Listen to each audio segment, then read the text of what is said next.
Well, hello. Welcome back to the channel. It's Mr. C. Let's see about that. Today we're going to be working on my boat. I've got a problem with the trim tilt for the stern drive. The other day we were at the lake and the trim tilt would not function. And did a little diagnosis, tapped on the motor a little bit, and it worked. And then it didn't work. So there's a little intermittent with the motor. So we're going to pull that off today and take a look at the little DC motor. It's a 12-volt DC motor with a field winding and an armature winding, powerful little motor. And quite often these things get worn and old and they start having little problems maybe with the brushes. So we're going to take it apart and open it up and take a look at the brushes and the commutator and the inside of this little electric motor. So here it is coming off.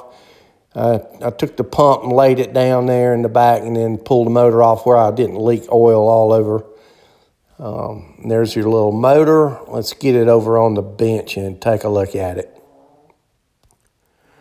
And beginning disassembly of the motor here, take these two long bolts out. They go all the way through. I've already taken them out, and let's knock the end off of it there and pull the rotor out from the middle of the motor there. And then we get a look at the commutator there and the back bearing. Everything's really, really dirty.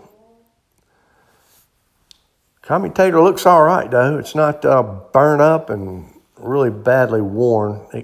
It can be dressed up and be just fine. I'll set that aside and continue to break down the stator here. I'll get the back off of it here where we can see the brushes and the connections there. A little gland nut that I got loose, and pop the back off there. And oh, look at this mess. That is filthy. Covered with carbon and grease. That's probably one of the main reasons this thing won't really work real well. It looks like the brushes are worn, but still have some life left in them. They're just kind of stuck in there with all that dirt and grease. So let's get this thing cleaned up and see if we can get it to work better.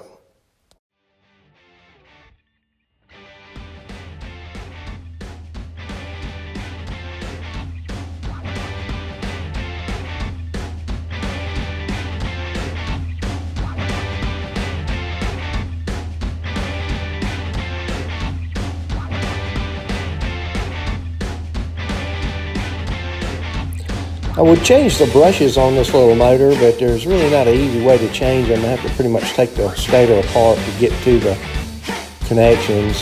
So we're just going to stay with the old brushes. It's probably a replaceable motor, really not easy to change the brushes. So I think the brushes will give me a few more years and we'll clean this up and make it work.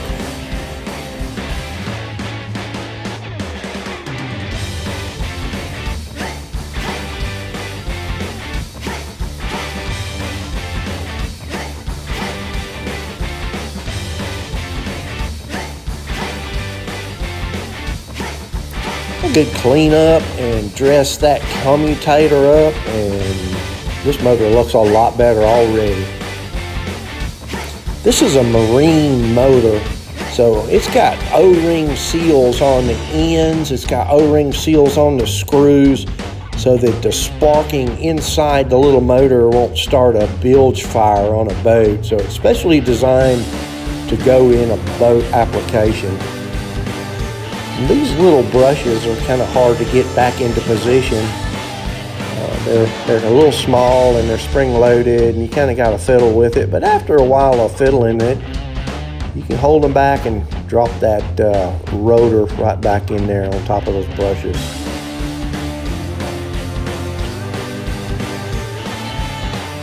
Patience. This takes patience. There you go. We got them back in there and they look good.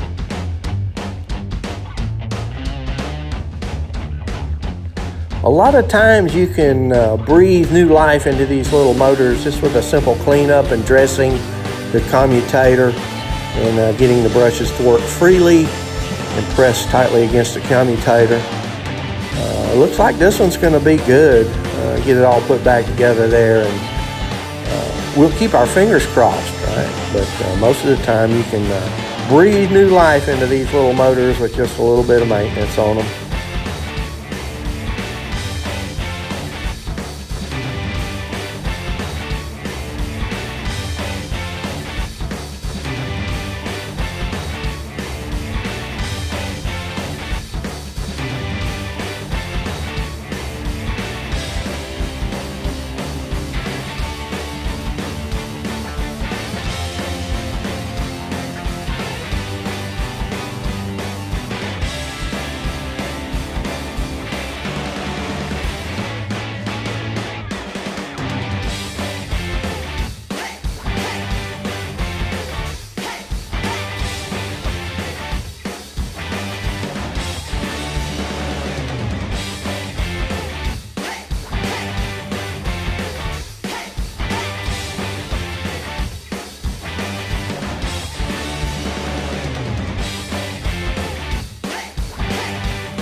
I need to carefully inspect this connector and these connections to make sure we don't have any problems there developing.